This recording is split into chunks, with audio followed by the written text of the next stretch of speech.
आपको जिंदगी में जो कुछ भी चाहिए या आपकी जो भी समस्या है, आप श्रीमद् भगवत गीता की ये 25 बातें ठीक से सुन समझ लो।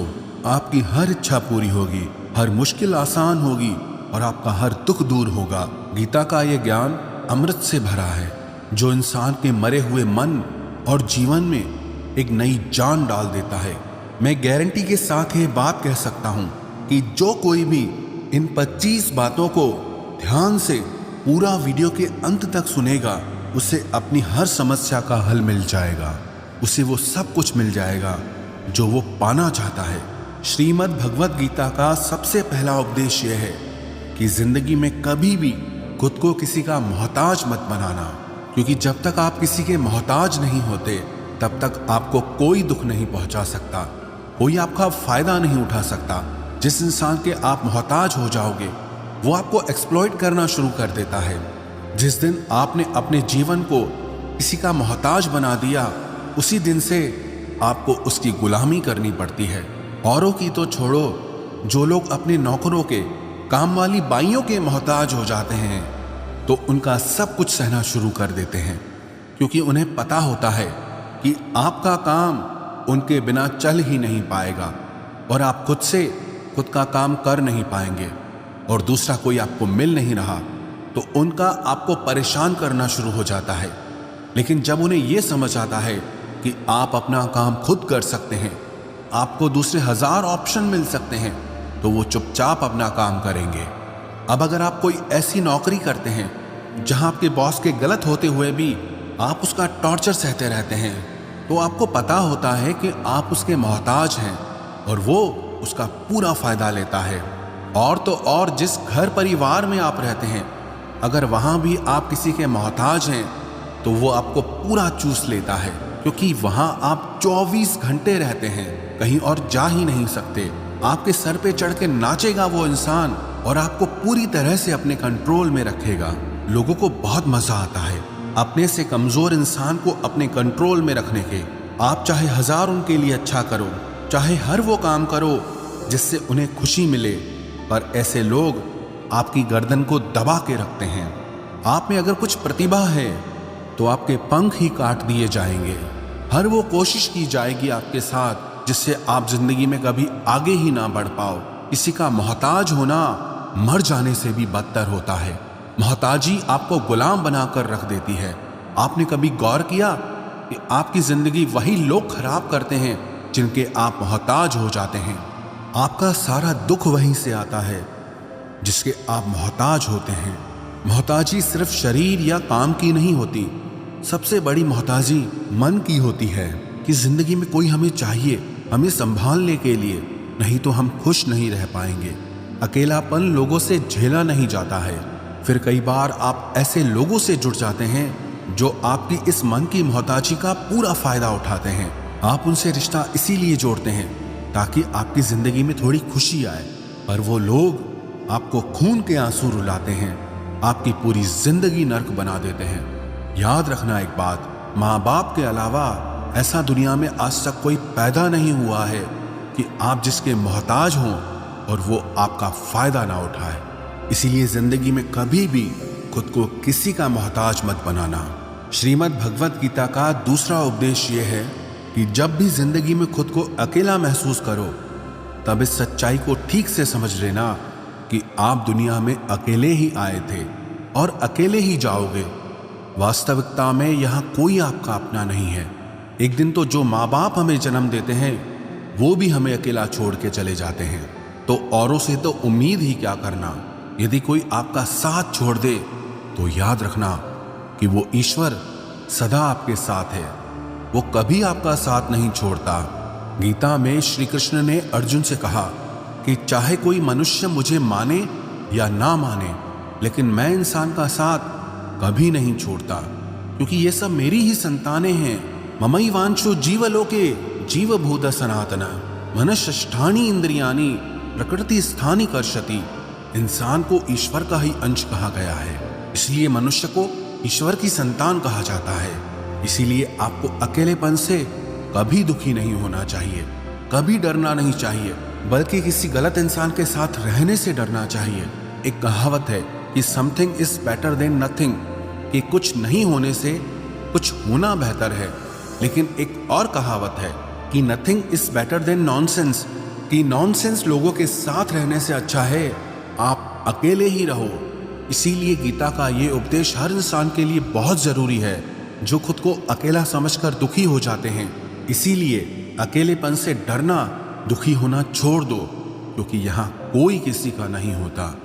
गीता का तीसरा उपदेश यह है कि जीवन में जब भी कोई मुश्किल आए तो हिम्मत मत हारो, बस थोड़ा धीरज रखो। जो लोग मुश्किल वक्त में खुद को थोड़ा संभाल कर धीरज रखते हैं वो हर मुश्किल को आसानी से पार कर जाते हैं। एक राजा अपने गुरुजी के पास गया और उसने गुरुजी से जाकर बोला कि ऐसे तो राज्य में हर प्रकार की खुशहाली है, पर वक्त का कोई भरोसा नहीं है। अगर कभी जिंदगी में कोई मुश्किल वक्त आए, कोई बुरा वक्त आए, तो उस वक्त के लिए मुझे कोई मंत्र दीजिए, कोई शिक्षा दीजिए, कोई उपदेश दीजिए कि उस बुरे वक्त से कैसे बाहर निकलना है। तो गुरुजी ने उसे एक तावीज बांध कर दे दिया और राजा से कहा कि इस तावीज में मैंने एक मंत्र लिख कर रखा है। जब तुम्हारी जिंदगी में बहुत बुरा वक्त आए और तुम्हें लगे कि इससे बुरा तो अब कुछ हो ही नहीं सकता, उस समय पे ये तावीज खोल के तुम इस मंत्र को पढ़ लेना, तुम्हारे अंदर बहुत शक्ति आ जाएगी। और एक दिन ऐसा हुआ भी कि उस राजा के राज्य पे किसी दूसरे राजा ने आक्रमण कर दिया और इस राजा की ऐसी स्थिति हुई कि उसे अपना राज्य छोड़कर, पूरे शहर को छोड़कर अपने कुछ लोगों के साथ भागना पड़ा। उस समय पे राजा बहुत दुखी था और विचार करने लगा कि गुरुजी ने मुझे एक तावीज दिया था कि जब जिंदगी में बहुत बुरा वक्त आए तब इसे खोल कर पढ़ना और इसके अंदर जो मंत्र लिखा हुआ है वो मेरे अंदर शक्ति भर देगा। राजा ने विचार किया कि इससे बुरा वक्त और क्या हो सकता है। उसने गुरुजी का दिया हुआ वो तावीज खोला और उसके अंदर लिखा हुआ था कि ये वक्त भी गुजर ही जाएगा। इस वचन को पढ़कर राजा के मन में एक शक्ति आई, विश्वास जगा कि ये जो बुरा वक्त है ये भी टिकने वाला नहीं है, ये भी निकल ही जाएगा। इसलिए मुझे हिम्मत नहीं हारनी, वापस से अपनी सेना खड़ी करनी है। और उस राजा ने वापस से अपने सैनिकों को जमा करके अपनी सेना को खड़ा किया और उस राजा पे हमला करके अपना राज्य वापस प्राप्त किया।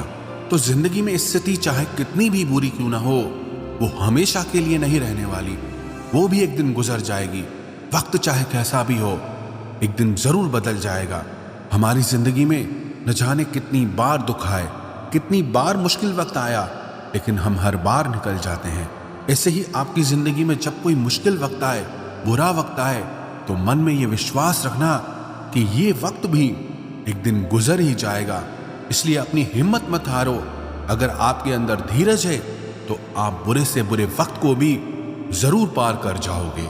श्रीमद् भगवत गीता का चौथा उपदेश ये है कि जब कोई आपके साथ धोखा या छल करे तो उसको कोसना या दुखी होना छोड़ दो, बल्कि उससे शिक्षा लो कि लोग असलियत में वैसे नहीं होते जैसा आप उन्हें समझ लेते हैं।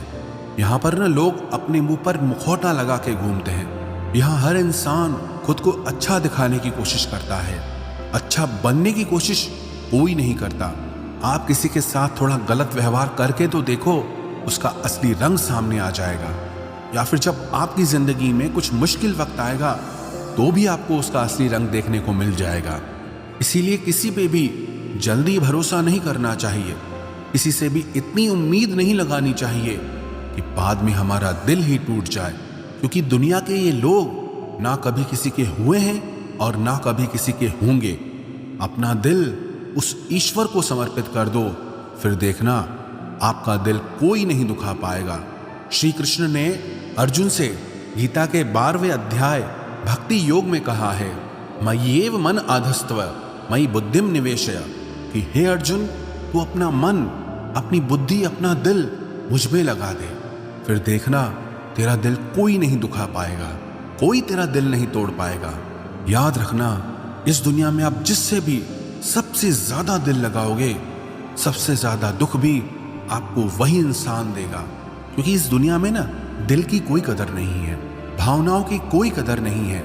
यहाँ कदर होती है मतलब की, फायदे की, कि आपसे किसी का क्या फायदा हो सकता है। जब तक आपसे लोगों का मतलब है तब तक सब लोग आपसे अच्छा चलते हैं। जैसे ही उनका मतलब खत्म हो जाता है वैसे ही उनका बात करने का तरीका भी बदल जाता है।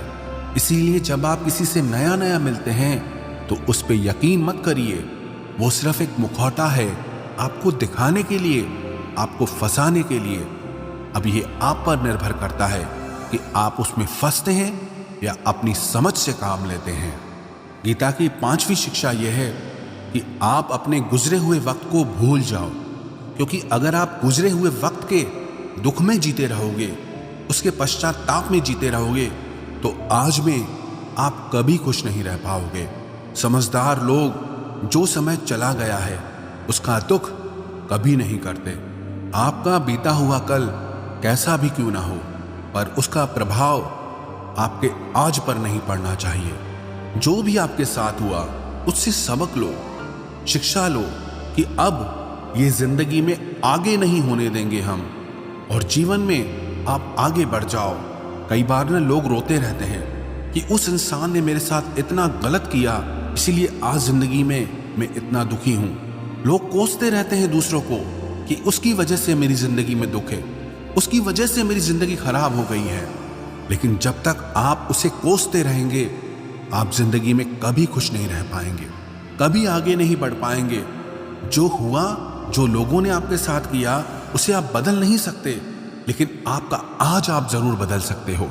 कल के दुख से छूटना चाहते हो तो कल में नहीं, आज में जीना शुरू करो। आपको ऐसा एक भी इंसान नहीं मिलेगा जो अपने कल में जीता हो और प्रसन्न रहता हो। आपको सिर्फ वही इंसान खुश रहेगा जो अपने आज में जीता है। कल में जीने वाला इंसान किसी न किसी पीड़ा से जुड़ा होता है, किसी न किसी दुख, किसी न किसी पश्चाताप से जुड़ा होता है। कल में जीना आपकी जिंदगी की सारी खुशियां छीन लेगा। तो जितना हो सके अपने पास्ट को भूल जाइए और अपने प्रेजेंट में जीना शुरू कीजिए। श्रीमद् भगवद गीता का 6ठा उपदेश यह है कि प्रेम उसी से करो जो आपके प्रेम के लायक हो। जिसे आपके प्रेम की कदर नहीं, उससे जितना दूर रहो उतना अच्छा होता है। आजकल लोग कहते हैं कि सबसे ज्यादा पीड़ा प्रेम देता है। लोगों ने प्रेम जैसी पवित्र चीज को गंदा कर दिया है, जहर बना दिया है। सबसे ज्यादा लोग एक दूसरे को प्रेम और भरोसे के नाम पर ही लूटते हैं। अगर आपका किसी से प्रेम नहीं है तो वो आपकी भावनाओं को चोट पहुंचा ही नहीं सकता। संबंध चाहे जो भी हो, हद से ज्यादा किसी से प्रेम करोगे और अगर वो उसके लायक नहीं तो सिवाय दुख के और कुछ नहीं मिलेगा। वास्तविकता में प्रेम पीड़ा नहीं देता, बल्कि ऐसे इंसान से प्रेम करना पीड़ा देता है जिसे आपके प्रेम की कदर नहीं है। तो प्रेम सिर्फ उसी इंसान से करो जिसे आपके प्रेम की कदर नहीं है। जहां आपको ये एहसास हो जाए कि आपके प्रेम की, आपके भावनाओं की किसी को कदर तक नहीं है, वहां से आप कृपया करके खुद को दूर ही रखें। गीता का 7वां उपदेश यह है कि हमारे रिश्तेदार ही हमसे सबसे ज्यादा जलते हैं। हमारी सफलता से सबसे ज्यादा दिक्कत हमारे रिश्तेदारों को ही होती है। बाहर वालों को कोई फर्क नहीं पड़ता कि आपकी जिंदगी में क्या हो रहा है, पर जो आपके रिश्तेदार होते हैं उनकी ना पूरी नजर रहती है आपकी जिंदगी पर। बाहर से तो वो यही कहेंगे कि आगे बढ़ो, सफल हो जाओ, खुश रहो जिंदगी में, पर जब उन्हें आप अपनी सफलता के बारे में बताएंगे, अपनी किसी कामयाबी की खबर उनको सुनाएंगे, तो उसे सुनकर उन्हें बिल्कुल भी खुशी नहीं होती। कई बार सारी दुनिया आपको पसंद करती है, आपके काम की तारीफ करती है, लेकिन आपकी कदर आपके घर में ही नहीं होती। महाभारत का युद्ध बाहर के लोगों में नहीं हुआ था, ये भाइयों के आपस की लड़ाई थी। पांडवों के हर सुख से दुर्योधन जलता था। जब भी पांडव किसी काम में सफल होते थे उससे बिल्कुल भी बर्दाश्त नहीं होता था। दुर्योधन हर कोशिश करता था पांडवों को नीचा गिराने का, जितना हो सके उन्हें दुखी करने का। और वही भाइयों की आपसी जलन महाभारत के युद्ध की वजह से हुई, जिसमें न जाने कितने अनगिनत लोग मारे गए। बाहर वाले को क्या फर्क पड़ता है कि आप कैसे जिंदगी जीते हैं, लेकिन ये जो रिश्तेदार होते हैं, ये जो करीबी लोग होते हैं, मजाल जो इन्हें आपकी खुशी बर्दाश्त हो जाए। सबसे खतरनाक होते हैं ये लोग, क्योंकि ये बाहर से बहुत मीठा चलते हैं, आपको अच्छे अच्छे शब्द कहते हैं, लेकिन आपके पीठ पीछे ये आपसे जरा भी खुश नहीं होते। तो इसीलिए किसी को भी अपना समझने से पहले आप ये जरूर चेक कर लें कि वो सच में आपका अपना है या सिर्फ अपनेपन का दिखावा हो रहा है। गीता का 8वां उपदेश ये है कि आज के युग में बहुत ज्यादा अच्छे मत बनो, नहीं तो ये दुनिया आपको लूट के कंगाल कर देगी। पांडवों की कहानी ये शिक्षा देती है कि ज्यादा अच्छा बनना आपको कई बार बहुत दुख दे सकता है। जो पांडव हमेशा धर्म पे चलते थे, कभी कोई गलत काम नहीं किया, लेकिन उनका सारा राजपाट चला गया। उनकी पत्नी को भरी सभा में नग्न करने की कोशिश की गई। भिक्षा लेकर के उन्हें अपनी जिंदगी गुजारनी पड़ी। कारण क्या था? वो कुछ ज्यादा ही अच्छे बन रहे थे। ये तो तब की बात है, और आज की दुनिया तो और बदल चुकी है। लोग न अच्छे इंसान को इज्जत कम देते हैं, बल्कि उसका इस्तेमाल ज्यादा किया जाता है। अगर आप भी लोगों के साथ अच्छा चलते हैं तो आप इस चीज को खुद अनुभव कर पाएंगे। आप जितना लोगों के साथ अच्छा चलते हैं, लोग आपके साथ उतना गलत व्यवहार करते हैं, लोग आपका उतना ज्यादा इस्तेमाल करते हैं। आप दूसरों की खुशी के लिए कुछ भी करते जाते हैं और लोग सिर्फ आपका एडवांटेज लेने में लगे रहते हैं। इसलिए आज के जमाने में खुश रहना है ना, तो बहुत ज्यादा अच्छे मत बनो। इसका मतलब ये नहीं कि आप बुरे इंसान बन जाओ। आप अपनी नजर में अच्छे बन के रहो। दुनिया की नजर में अच्छे बनने की कोशिश कभी मत करना। गीता का 9वां उपदेश ये है कि जहां आपके लिए प्रेम और इज्जत नहीं है, वहां कभी मत जाओ। महाभारत का युद्ध शुरू होने से पहले श्री कृष्ण हस्तिनापुर गए थे, पांडवों की तरफ से शांति प्रस्ताव लेकर के। तब शकुनी ने दुर्योधन से कहा कि ये कृष्ण बड़ा मायावी है, अगर ये हमारे पक्ष में आ जाए तो समझ लो पांडव हार ही गए। तो इसकी सेवा करो, इसको अपने घर आने का निमंत्रण भेजो, इसे खुश करो। जब श्री कृष्ण हस्तिनापुर पहुंचे तो दुर्योधन ने उन्हें अपने घर आने के लिए कहा और श्री कृष्ण से कहा, आप मेरे घर पे रहिए, मेरा आतिथ्य स्वीकार कीजिए, मेरे घर में भोजन कीजिए। तो श्री कृष्ण ने दुर्योधन से कहा कि दुर्योधन, इंसान को किसी के घर तभी भोजन करना चाहिए, तभी जाना चाहिए, या तो उससे बहुत प्रेम हो, या तो हमारे जीवन में कोई बहुत बड़ी आपत्ति आ गई हो। ना तो मेरी जिंदगी में कोई आपत्ति आई है और ना ही तुम्हारा मुझसे कोई प्रेम है, तो तुम्हारे घर तो मैं कभी नहीं आऊंगा। तुम मुझे अपने घर बुला रहे हो सिर्फ और सिर्फ अपना मतलब पूरा करने के लिए, और मतलबी लोगों के घर कभी नहीं जाना चाहिए। इसलिए इससे हमको ये शिक्षा मिलती है कि जिसके दिल में आपके लिए प्रेम नहीं है, इज्जत नहीं है, वहां आपको कभी नहीं रहना चाहिए। आपको सिर्फ उसी जगह रहना चाहिए जहां आपकी कदर हो, आपको इज्जत मिले और जहां आपको प्रेम मिले। गीता का 10वां उपदेश ये है कि कभी भी अपने धन, अपने पद और बल का अभिमान नहीं करना चाहिए। दुर्योधन को बहुत अभिमान था कि मेरे पास भीष्म पितामह जैसे, द्रोणाचार्य और कर्ण जैसे योद्धा बैठे हैं, तो ये पांडवों को तो मैं यूं ही मसल के रख दूंगा। अपने धन का अभिमान था, अपने पद और शक्ति का अभिमान था, लेकिन वो अभिमान ही एक दिन उसके सर्वनाश का कारण बना। जो लोग अपने पैसे के अहंकार में या शक्ति के अहंकार में दूसरों को नीचा दिखाते हैं, दूसरों को चोट पहुंचाते हैं, एक दिन उनकी वही गलती उनका सर्वनाश कर देती है। इसलिए जीवन में आप चाहे कितने भी सफल हो जाएं, कितने भी बड़े इंसान हो जाएं, लेकिन उसका अभिमान दूसरों को कभी मत दिखाना। गीता का 11वां उपदेश यह है कि जो दूसरों के साथ छल करता है उसका अंत बहुत बुरा होता है। दुर्योधन का मामा शकुनी और दुर्योधन ने पांडवों के साथ जीवन भर छल किया, पग पग पर उन्हें धोखा दिया, कभी ईमानदारी से उनके साथ नहीं चला, और उसका परिणाम दुर्योधन को यह मिला कि उनके दल का हर एक बड़ा योद्धा छल के द्वारा ही मारा गया, क्योंकि दुर्योधन ने जैसा कर्म किया था उसको वैसा ही फल मिला। सारा जीवन भर उसने छल किया, तो अंत में उसकी खुद की मृत्यु भी एक छल से ही हुई थी। इसीलिए कोई अगर खुद को बहुत ज्यादा चालाक समझता है कि दूसरे को धोखा दे दिया, दूसरे को बेवकूफ बना दिया, एक दिन कोई आएगा उसकी जिंदगी में भी जो उसको भी धोखा देगा, क्योंकि कर्मा सबके चेहरे याद रखता है। जो जैसा कर्म करता है उसको वैसा फल जरूर मिलता है। गीता का 12वां उपदेश ये है कि जो इंसान आपको बार बार चोट पहुंचाए उसे कभी माफ नहीं करना चाहिए। युधिष्ठिर ने दुर्योधन को बार बार माफ किया और उसका परिणाम यह हुआ कि उन्हें अपनी जिंदगी में बहुत बड़े दुखों का सामना करना पड़ा। वो इंसान अगर एक बार गलती करे तो माफ करना फिर भी ठीक है, लेकिन कोई अगर बार बार गलती करे उसे माफ करना आपको बहुत ज्यादा नुकसान पहुंचाएगा, क्योंकि वो गलती नहीं हो रही है उससे, वो उसकी आदत है, वो ऐसा ही है, वो हमेशा आपके साथ ऐसा करेगा। तो बहुत ज्यादा दयालु मत बनो। किसी को माफ करने में और बेवकूफ बनने में बहुत बड़ा अंतर होता है।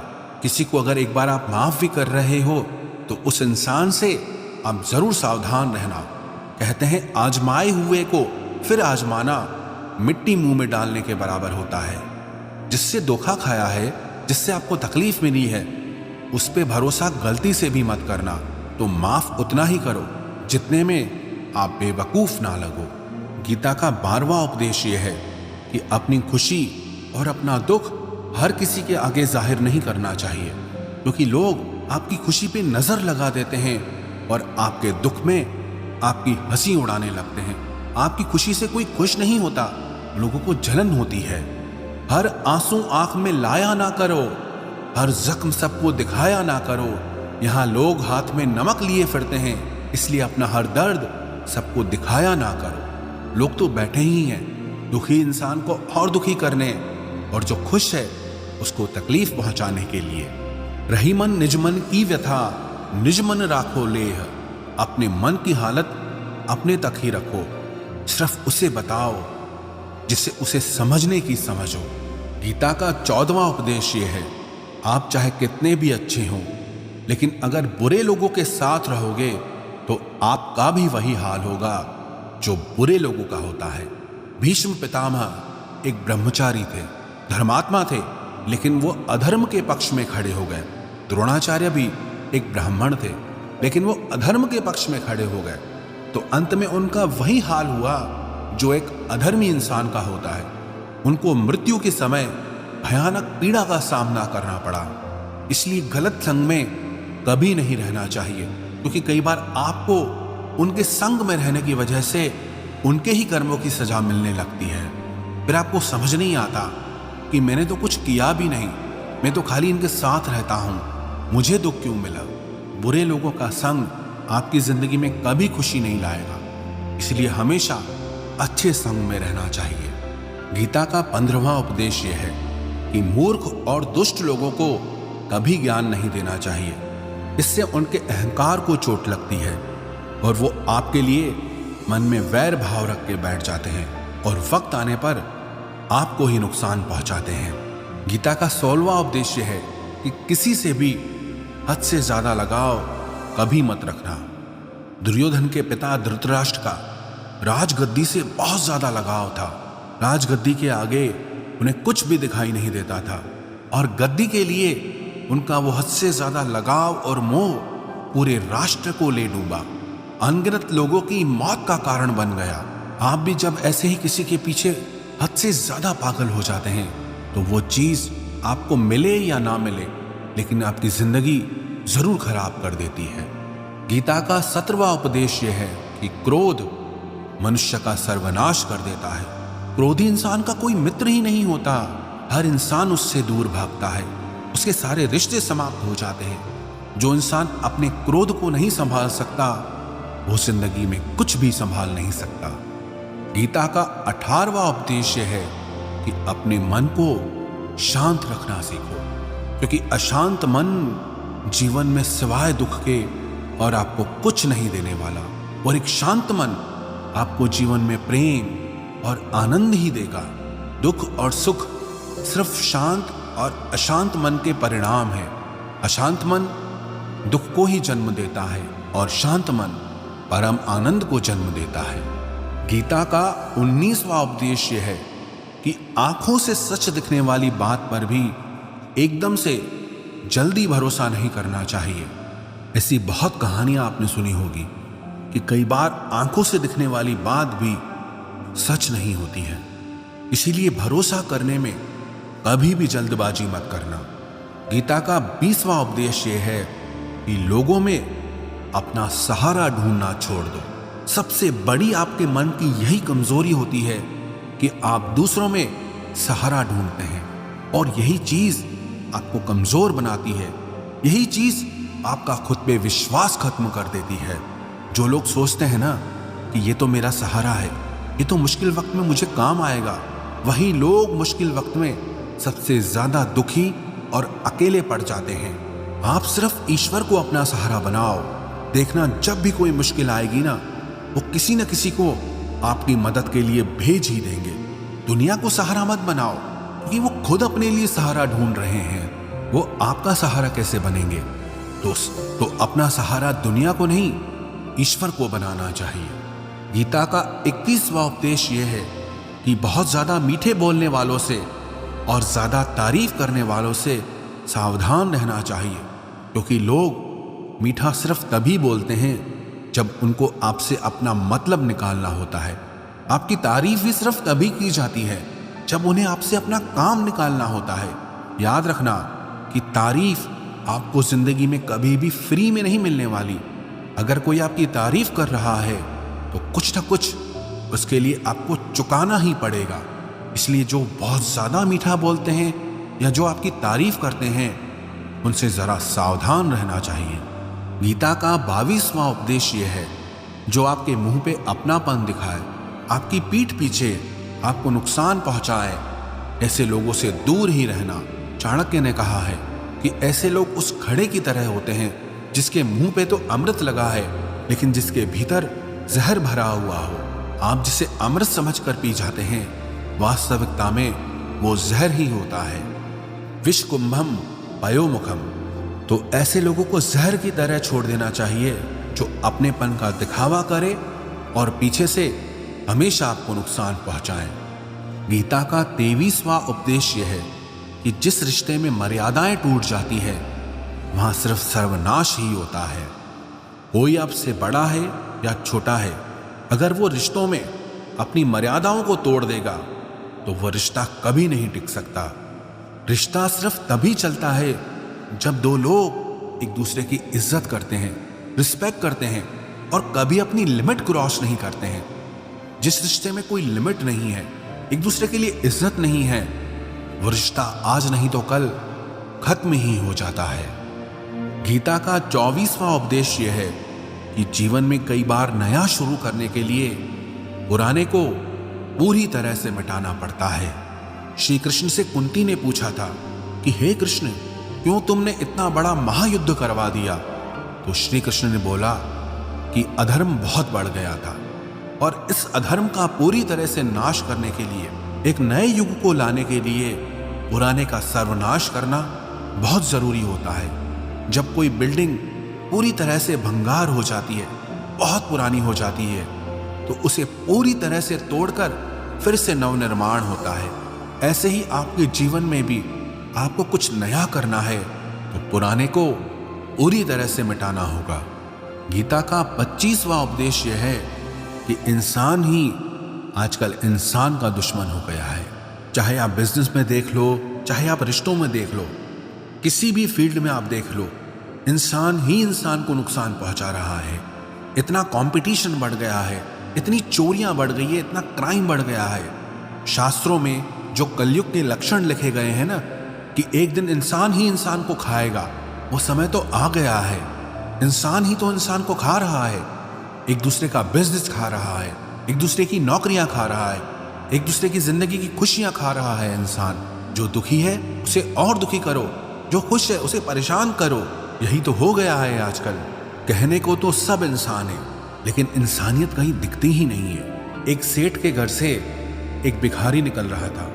उसने उस सेठ से कहा कि मुझे एक गिलास पानी पिला दीजिए, बहुत प्यास लगी है, बहुत दूर से पैदल चल के आया हूँ, मेरे प्राण निकल रहे हैं। तो वो सेठ बोला कि अभी आदमी नहीं है, आदमी आ जाए आपको पानी दे दिया जाएगा।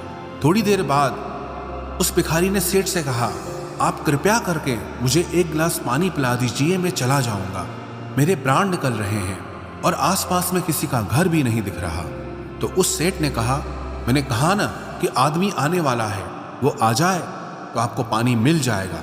फिर वो भिखारी उस सेठ से कहने लगा कि तुम खुद ही आदमी क्यों नहीं बन जाते, थोड़ी देर के लिए तुम ही आदमी बन जाओ। आजकल यही हो गया है, यहाँ कोई आदमी बनने को तैयार ही नहीं है। बस लोग एक दूसरे को नोचने में लगे हैं, एक दूसरे का फायदा उठाने में लगे हैं। इसलिए ही कलयुग को मतलबी युग कहा जाता है कि लोग सिर्फ और सिर्फ एक दूसरे से अपने मतलब से ही जुड़े हुए हैं। तो गीता की ये 25 बातें अगर आप ठीक से समझ लेंगे और इन्हें हमेशा याद रखेंगे तो विश्वास रखना, दुनिया में किसी की ताकत नहीं है जो आपके मन को और आपके दिल को चोट पहुंचा सके, आपको दुखी कर सके। ये 25 शिक्षाएं अगर आप हमेशा याद रखोगे तो जिंदगी में हमेशा खुश रहोगे।